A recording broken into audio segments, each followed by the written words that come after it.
Um, Actually po, ikaw po yung tinutukoy ko na crush ko.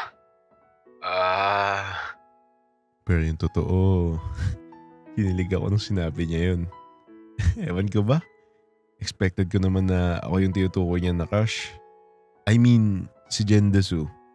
Pero, kinilig pa din ako.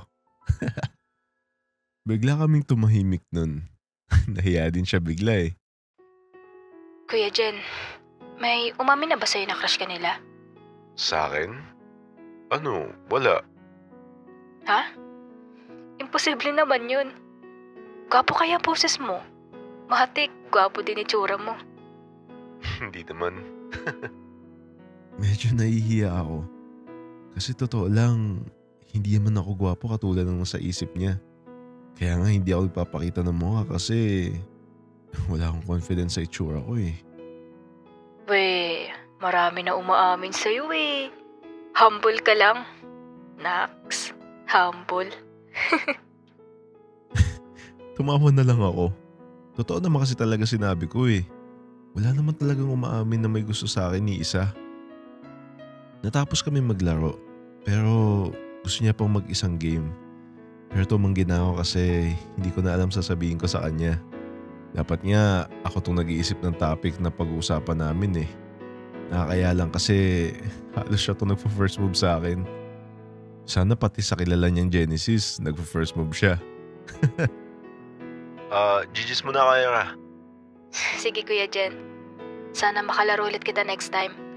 Huwag mo kalimutan yung magsa-second voice para sa'yo ah. Wala nang bayad, libre na lang. Bawi naman ako kasi nakakausap kita. Bye Kuya Jen. No daw? Pag kay Jendesu walang bayad, pero pagdating kay Genesis kailangan may kapalit?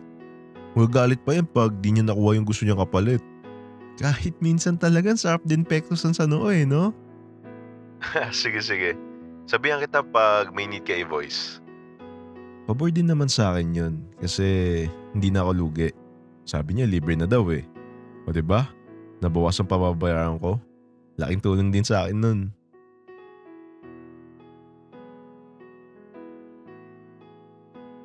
Pumasok ako sa school at pagpasok ko sa room, nakita ko si Ira. Mukhang good mood. Mabad mood nga. Good mood ka ata, bossing. Lagi naman. Lagi ka nga nakasimangot sa akin. Ano nakain mo? Ba't parang ang ganda ata ng aura mo ngayon? Sinasabi mo bang pangit ako? Ay, hindi ako nagsabi niyan. Alam mo, yung good mood ko napapalitan ng bad mood pag ikaw yung kaharap ko. Sus, pag si Jendesu harap mo, okay lang.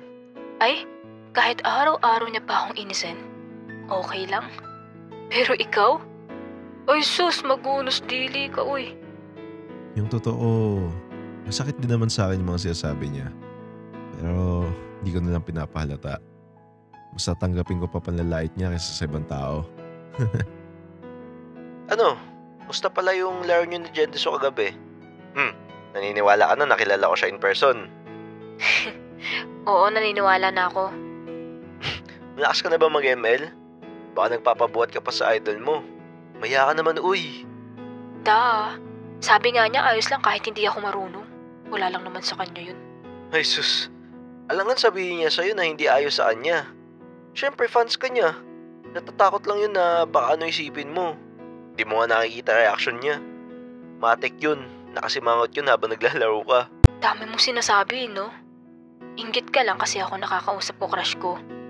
Eh ikaw? Baka di mo natatanong. Patay na patay sa aking crush ko. Ay we, sa lagay na yan? Kawawa naman yung nagkakagusto sa'yo. Mas kawawa idol mo. Lose streak pag ikaw kalaro. Okay nang malustrik.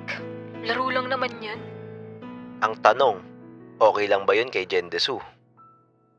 Bigla siya natahimik nun. Parang ngayon lang nag-sink in sa niya eh. Dali lang naman yun. Basta, turuan niya lang ako maglaro. Wow ah. Hindi niya ba alam na marunong ako magturo? Willing naman akong turuan siya eh. Doon pa talaga kay Jendesu magpapaturo. Sabagay, ako din naman yan. Huwag mo nga muna ako kausapin.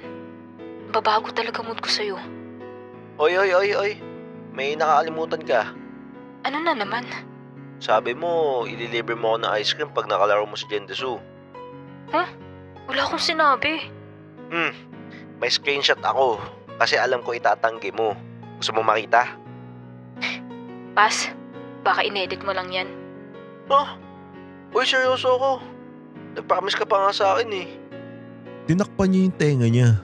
Para daw hindi niya ako madinig. Isip bata talaga eh. Ganyan naman talaga siya. Hindi tumutupad sa usapan. Pag sa kanya ginawa, halos isumpa ka na eh. Hinayaan ko na lang siya at umupo na lang ako sa upuan ko. Di nagtagal, dumating na yung advisor namin kaya tumahimik na kami.